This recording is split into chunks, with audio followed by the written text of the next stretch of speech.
Musyawarah Kota PMI Jakarta Selatan, siapkan pelayanan kepalang merahan di era digital.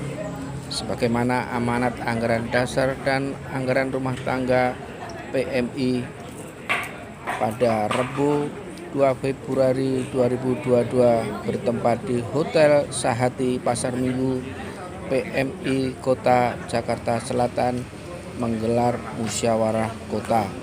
Acara dibuka oleh Wali Kota Jakarta Selatan Munjirin serta dihadiri Ketua PMI DKI Jakarta Rustam Effendi serta jajaran Tripiko Jakarta Selatan.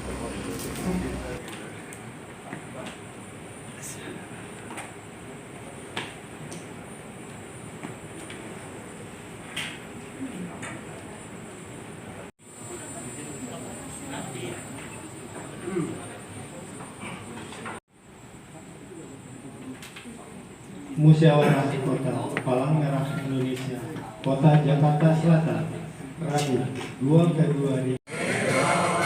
Indonesia, sumber kasih umat manusia, warisan luhur nusa dan bangsa, wujudnya pengayom Pancasila, gerak juangnya ke seluruh nusa, penghormatan bakti Bani Ampera, tunaikan tugas suci tujuan PMI di besar dunia pertiwi untuk umat manusia di seluruh dunia. PMI memanjatkan jasa.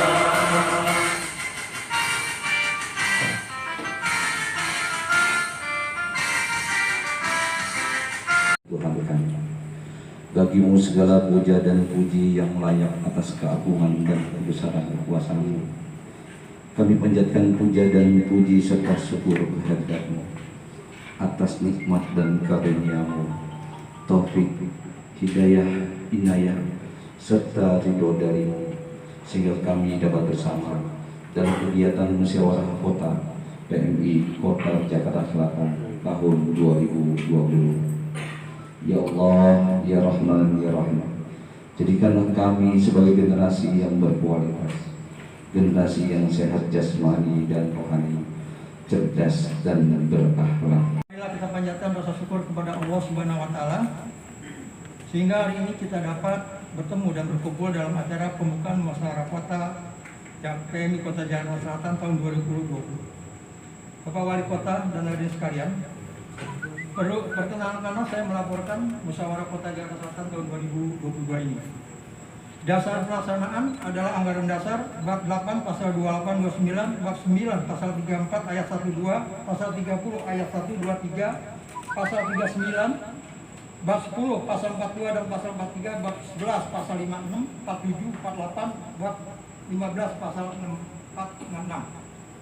Maaf saya agak rinci supaya ini adalah dasar hukum supaya Moskow ini berjalan. Pasal 56 dan 57 ayat 3, pasal 61, bab 9, pasal 66, bab 11. Selatan diadakan pada hari ini di Hotel Sahati.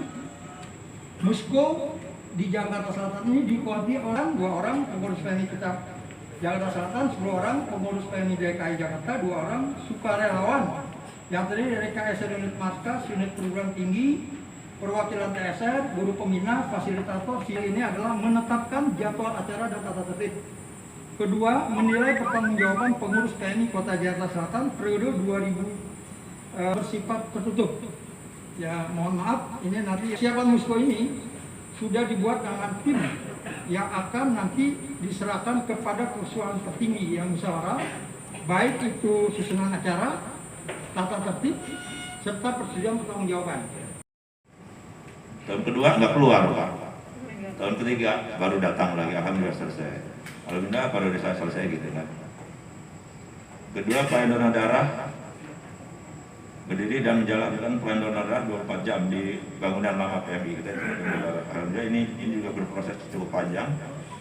Tadinya kita hanya jadi pos pengambilan darah saja, hanya seminggu 2 kali. Kesini juga terus bertambah di seminggu 4 kali seminggu tiap hari. Akhirnya kebijakan ketua yang sekarang ini pokoknya 24 jam di tingkat kota dan perhatian penuh pemerintah administrasi Kota Jakarta Selatan.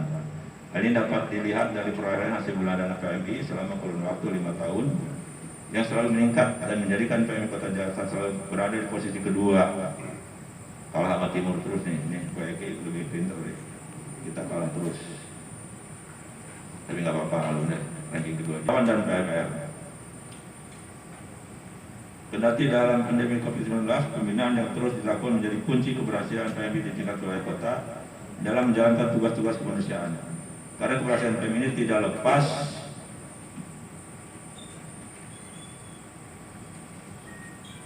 dari peran serta relawan terbakti PMR yang menjadi cikal bakal relawan. Dan yang juga ketua relawan se-Indonesia yaitu Saudara Maisa. Tapi nggak ada Maisa ya sekarang ini. Dipercaya melalui dalam acara di Swiss, Jenewa ya waktu itu, untuk pemilihan youth komisioner pada tanggal 3 bulan Desember tahun 2019. Tahun sekali selama saya memimpin periode juga 3 periode berbeda-beda Pak. Beda-beda mungkin. Yang satu gini, yang kedua, yang ini agak lebih hidup lah kalau barangkali seperti itu ya. Alhamdulillah. Saya mendengar apa yang dia mau mengabdi untuk kemanusiaan. Ya, ini. Jadi dengan banyak yang pengen gitu Pak, berarti kayak gadis cantik kayak gitu Pak. Banyak pertimbangkan dengan matang dan harus siap mewakilkan diri jika ingin mengabdi di PMI. Karena PMI adalah organisasi yang jauh berbeda dengan organisasi lainnya. Perlu punya waktu, ya susah juga. Organisasi kemanusiaan terbuka bagi warga yang ingin bergabung, tapi PMI sebagai lembaga sosial kemanusiaan juga punya aturan dan ketentuan yang tertuang dalam anggaran dana dan rumah tangga. Insya Allah tidak nyimpang dari anggaran dana rumah itu pegangan kita. Periode 2021 ada kekurangan dan kesalahan. Jika saya dinilai berhasil dalam memimpin PMI selama 5 tahun ini, itu berarti berkat kerjasama dan dukungan semua pihak, terutama dukungan pemerintah DKI Jakarta, pemerintah Kota Jakarta, PMI Provinsi DKI dan sekali, dan kedua juga vaksinasi masih jalan terus Pak. Kita ini punya konsep minta kita kasih, orang minta kita kasih, wali kota minta kita kasih, lurah minta kita kasih, pokoknya siap bantu, ya kan semua.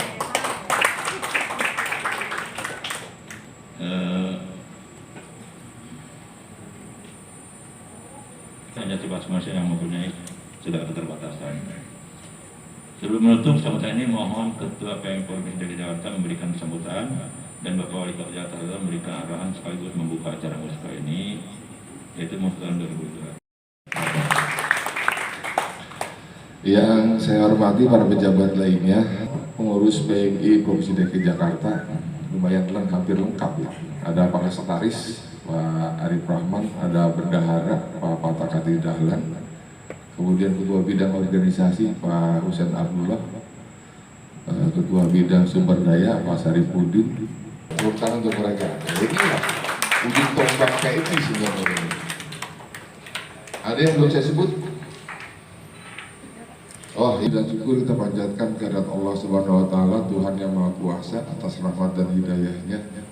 Pada pagi hari ini kita bisa hadir dalam suatu acara yang sangat mulia, acara yang sangat terhormat, yaitu Musyawarah Kota PMI Jakarta Selatan. Acara ini, saya harus garis bawahi lagi, adalah forum tertinggi bagi PMI pada setiap tingkatan. Dalam hal ini PMI di Jakarta Selatan. Forum tertinggi Pak. Kenapa forum ini ada? Karena sesuai dengan anggaran dasar dan anggaran rumah tangga yang tadi dibacakan oleh Ketua OSI ya Pak. Implementasi dari anggaran dasar anggaran rumah tangga sebenarnya di PMI 02 itu sedikit disinggung, walaupun tidak secara khusus tentang tata cara musyawarah kota. Tapi di situ tentang kepengurusan, di dalamnya juga ada yang menyebutkan kapan dilaksanakan musyawarah kota, bila mana lewat seperti apa, ada juga di situ di 02 tahun 2022. Itu Pak. Nah, baru sekalian, karena forum ini forum tertinggi tingkat PMI Jakarta Selatan, saya sangat berharap banyak di sini. Di dalamnya nanti akan ada laporan pertanggungjawaban pengurus lama. Setelah itu nanti ada pernyataan demisioner. Selanjutnya akan dilakukan pemilihan pengurus baru yang akan melakukan bakti di PMI Jakarta Selatan selama 55 tahun. Hampir keceplosan 50 tahun, tapi 5 tahun. Dari tahun 2021, karena hitungan 21 Pak, sampai 2026. Walaupun pelaksanaannya di 2022, masa baktinya habis tahun 2021. Dan dasar anggaran rumah tangga harus kita lakukan. Oleh karena itu sekalian, sekali lagi saya berharap banyak di sini supaya forum ini berlangsung dengan baik sesuai dengan ketentuan dan peraturan-peraturan serta memenuhi ketentuan-ketentuan umum yang berlaku serta kelaziman yang ada di setiap organisasi. Bapak Saudara sekalian, sebelum lebih lanjut, tentu saja dalam kesempatan ini kami PMI Provinsi DKI Jakarta menyampaikan ucapan terima kasih kepada pengurus PMI Jakarta Selatan di bawah pimpinan Pak Dadang. Setahu saya memang tahun 2013 itu beliau sudah ketua, entah atau periode keberapa itu, 2013. Waktu saya wakil wali kota Jakarta Selatan, beliau sudah ketua. Aku selaku birokrat saya perhatikan, dan juga selaku ketua PMI yang baru 1 tahun 6 bulan saya perhatikan, Jakarta Selatan luar biasa. Bagian salah satu pengurus PMI yang terbaik di Provinsi DKI Jakarta. Pengabdian yang tulus Pak Dadang dan teman-teman untuk memajukan PMI di Jakarta Selatan ini, sekali lagi atas nama pengurus PMI Provinsi DKI Jakarta kami menyampaikan ucapan dan penghargaan yang setinggi-tingginya. Dan PMI Provinsi DKI Jakarta ada hal-hal yang kurang pas, yang kurang berkenan, baik pribadi maupun selaku ketua PMI Jakarta DKI Jakarta, mohon dibuka di maaf yang sebesar-besarnya. Bapak Saudara sekalian, ada beberapa hal yang saya sampaikan. Tadi Pak Dadang juga menyampaikan, alhamdulillah, rupanya PMI sekarang ini sudah ditengok lebih jauh, bukan tidak ditengok, tapi ditengok lebih jauh oleh masyarakat. PMI sudah paling tidak meningkatkan kualitasnya dalam rangka memberikan pelayanan kemanusiaan kepada masyarakat, termasuk di Jakarta Selatan ini. Ini harus kita sambut dengan baik, Bapak Saudara sekalian. Sambut dengan baik dengan apa? Di samping musyawarah kota ini dalam rangka memenuhi ketentuan tadi, anggaran dasar anggaran rumah tangga, juga untuk menjawab tantangan dan kebutuhan masyarakatnya setiap saat terus meningkat. Sekarang harapan masyarakat semakin besar kepada PMI. Ini harus dijawab oleh PMI sendiri. Kepercayaan masyarakat sudah luar biasa, apalagi Jakarta Selatan. Bulan dananya sekarang sudah sampai 8 miliar kan? 8 miliar. Waktu saya di Jakarta Selatan Pak, waktu itu saya ingat Pak, waktu 3,5 miliar. Tahun 2013. Sekarang sudah 8 miliar lebih, bahkan tahun depan barangkali 10 miliar gitu. Karena waktu itu Pak Wali bilang, Pak Wali kotanya baru 1 bulan. Waktu itu. Nah nanti Pak Wali kotanya sudah hampir 1 tahun, ya pasti nggak kalah sama Jakarta Timur, siap-siap aja Jakarta Timur. Terus Pak menjawab kemudian masyarakat itu melalui karya-karya yang lebih ditingkatkan lagi kepada masyarakat. Baik mengenai pelayanan darahnya, alhamdulillah 24 jam sudah buka. Alhamdulillah rumah sakit Mas Jakarta Selatan sudah bisa minta darahnya di PMI Jakarta Selatan. Kemarin malam saya ditelepon dan dihubungi oleh Jakarta Selatan. Jadi serah Pak, saya ingat betul. Itu paling depan pada saat bila terjadi bencana, apakah itu banjir maupun kebakaran yang sering terjadi di Jakarta. Dan tetapi Bapak sekalian, terus terang saja tidak cukup hanya itu ke depannya yang harus kita lakukan. Banyak tantangan-tantangan harapan masyarakat harus kita respon secara baik. Ke depan barangkali kita harus fokus bagaimana PMI meningkatkan bertransformasi. Kalau masyarakat sudah gandung dengan digitalisasi, PMI juga harus melakukan itu. Masyarakat ingin cepat-cepat PMI, nanti sambil jalan kita benahi apa kekurangan-kekurangannya. Termasuk kekurangan ke UDD di Jakarta Selatan. Nah Bapak sekalian, saya ingin singkat saja. Kemudian saya berpesan kepada, saya belum dapat informasi nih, calon-calon pengurus dan calon ketuanya banyak kan ya? Ada dalam ruangan ini sudah mendaftar? Itu tegang semuanya. Ditanya. Kalau mencalonkan jadi ketua, ya harus paling tidak didukung dulu 20%. Ada dalam anggaran dasar rumah tangga itu. Makanya yang mencalonkan daftar dulu tuh 20%. Kalau berapa tadi pesertanya? Pesertanya berapa? 39. Dia punya hak suara itu berapa? Nanti kita lihat. Supaya ini Pak, gini Pak, kan kita masuk ke PMI ini untuk mengabdi. Ada kan cuma mengakui itu kan. Kalau orang mengabdi, ya berikan kesempatan orang mengabdi. Jangan dihambat, jangan dipersulit oleh aturan-aturan yang tidak ada dalam anggaran dasar rumah tangga. Rasa pelaksanaan ini aturannya adalah anggaran dasar, anggaran rumah tangga. Satu. Kemudian kelayakan dan kelaziman yang terjadi di setiap organisasi. Jadi bila mana anggaran dasar dan anggaran rumah tangga yang sudah jadi ke kota saja, karena di pusat dan nasional, ada DKI, ada kota, kecamatan juga ada. Yang pertama adalah perwakilan pengurus PMI provinsi. Hati-hati nih kata perwakilan. Kata perwakilan kan boleh ditafsirkan banyak. Di sini adalah yang pertama prinsip kemanusiaan, kemudian kesukarelaan, kemudian kenetralan, kemudian keamanan, kemandirian, kesatuan, dan kesemestaan. Semua prinsip-prinsip ini adalah kalau digabung semuanya, kalau dilakukan dengan sebenar-benarnya, ini adalah yang ada di dalam sebuah kata adalah keikhlasan. Jadi kalau yang berkiprah di PMI itu berarti adalah orang-orang yang benar-benar ikhlas. Sekali lagi saya ucapkan terima kasih untuk teman-teman baik PMI provinsi, PMI kota, PMI kecamatan. Saya yakin dan percaya. Ya Pak, dibuka aja. Dilakukan apalagi tuntutan Pak Ketua tadi untuk menghadapi era digital saat ini. Minimal saya akan meneruskan apa-apa yang telah dilakukan oleh Ketua Lama. Dan mungkin kalau ada pengembangan terkait dengan masalah era digital. Kebetulan memang PMI Pusat baru-baru ini mengadakan satu MOU dengan Dinas Dukcapil, dan kita berharap nanti semua data penduduk itu ada tertera golongan darah.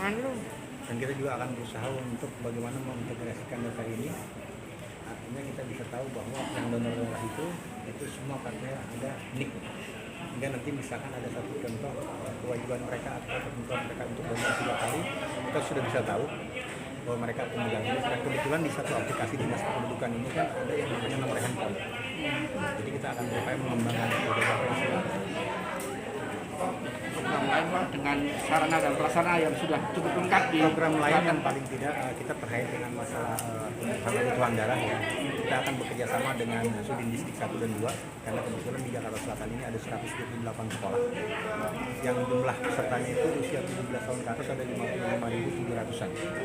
Hingga sebagaimana telah saya juga lakukan pada saat saya di Suku Dinas Kependudukan, kita melakukan pelayanan jemput bola antara pemberian KTP. Nah, nanti kita akan kolaborasi dengan Sudin Dukcapil Jakarta Selatan saat pemberian KTP atau perekaman KTP, kita akan masuk untuk mengadakan donor darah di lokasi tersebut.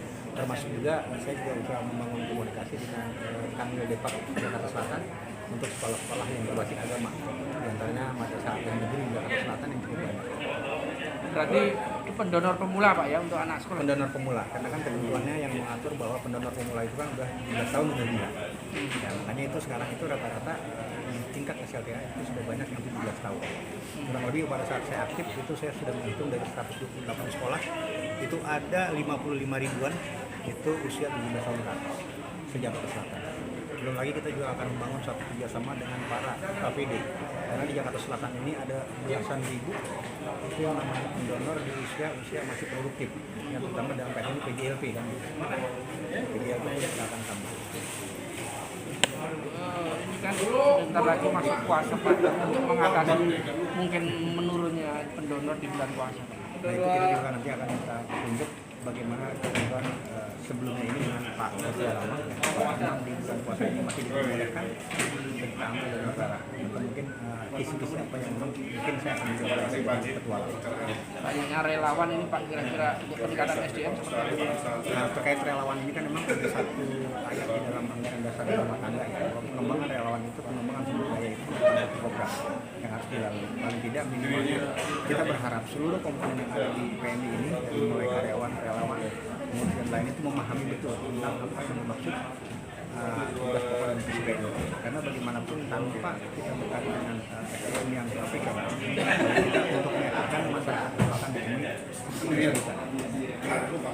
Mungkin satu lagi Pak, menambah kira-kira kerjasama dengan ormas-ormas yang lain ini kan belum maksimal Pak. Ya, mungkin saya akan membangun kerjasama ormas-ormas yang paling tidak kita melihat dia non partisan, non partai. Nantinya kan karena kalau kita langsung membuka kerjasama dengan yang sudah langsung bermerek harta, kita kan masuk ke independen. Minimal ormas-ormas yang ada yang akan saya galang itu adalah GPMI, Gerakan Persaudaraan Muslim Indonesia, yang saat ini di Jakarta Selatan diketuai oleh Pak Sari. Saya akan coba itu satu ormas itu, dan mungkin karena saya juga pernah lama di pengurusan PKI, saya akan menggalang kepengurusan ini, akan menggalang pencarian dana dan darah ini Himbauan terhadap masyarakat Pak. Himbauan terhadap masyarakat bahwa yang namanya donor darah itu di samping kalau kita lihat dari nilai cukup tinggi kan gitu ya, karena membantu orang dari jiwanya, bahwa itu juga punya nilai kesehatan.